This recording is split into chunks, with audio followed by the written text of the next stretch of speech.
Setiap perusahaan yang ingin mencari keuntungan pasti harus menjual produk. Produknya itu bisa berupa barang, bisa berupa jasa, betul?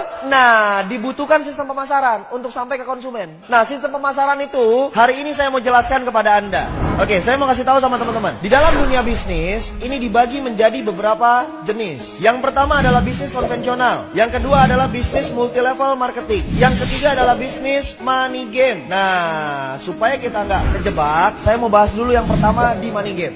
Anda tahu money game itu apa? Artinya, money, uang, game, permainan, berarti permainan uang. Banyak nggak yang nembak Anda? Ini money game ya? Jangan-jangan ini bisnis putar-putar uang orang, betul? Anda harus kasih tahu, Anda harus sadar, kita harus tahu bahwa money game itu punya karakteristik, punya identifikasi. Yang pertama, money game, yang pertama, sudah pasti tidak ada produk, tidak ada produknya. Jadi kalau perusahaan ada yang nawarin tanpa produk, pasti money game. Perlu nggak dicari tahu lagi lebih dalam? Nggak perlu, tinggal, paham?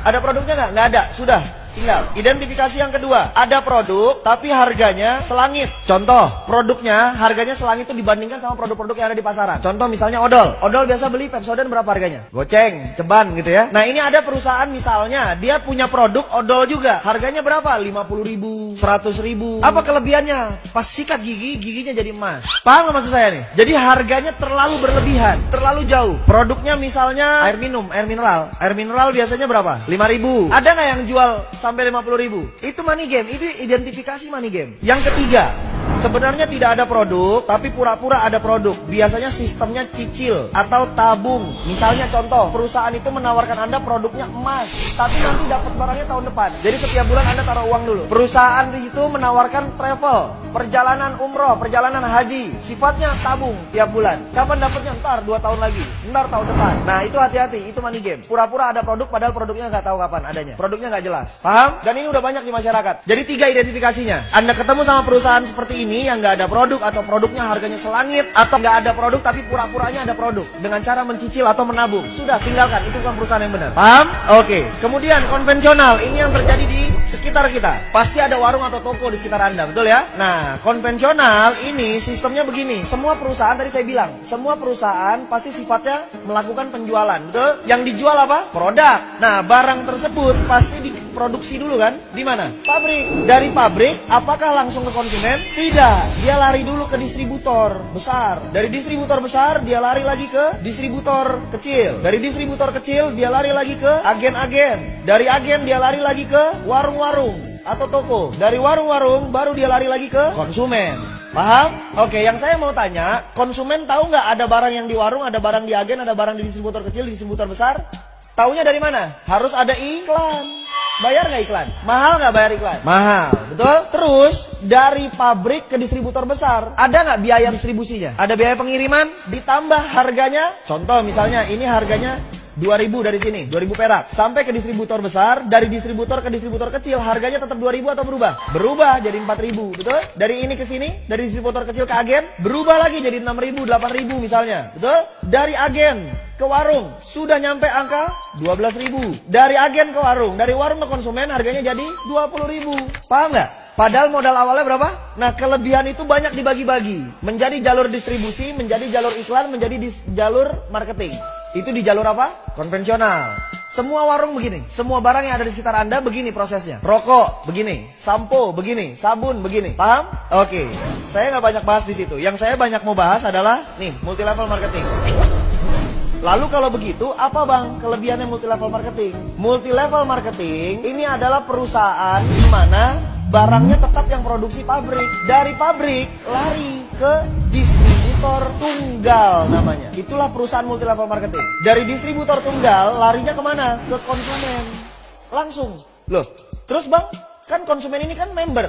Ya, dia member. Terus member biasanya tugasnya ngapain? Cerita, betul? Akhirnya ada orang yang gabung sama dia, betul ya? Berarti si konsumen ini bisa menciptakan konsumen yang lain ya? Artinya apa? Konsumen ini otomatis garis miring marketing. Berarti konsumen ini garis miring bintang iklan. Berarti konsumen ini garis miring apa? Distributor. Paham? Dari sini konsumen menciptakan konsumen lagi, menciptakan konsumen lagi. Harganya dari pabrik ke distributor tunggal, dari distributor tunggal ke konsumen, ke sini sama semua nggak? Sama. Jadi kelebihan dananya tadi kelebihan-kelebihan dananya tadi, itu dialirkannya kepada siapa? Kepada kita, karena Anda marketingnya, Anda distributornya, Anda bintang iklannya. Berarti kita yang dibayar mahal oleh perusahaan multilevel marketing. Paham?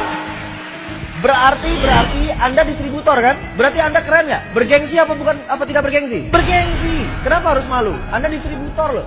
Distributor, kalau kalau toko-toko distributor itu yang gede, yang banyak stoknya banyak, yang barangnya banyak. Berarti modalnya gede nggak? Kalau kita di multilevel marketing, modalnya perlu gede nggak? Nggak perlu. Paham?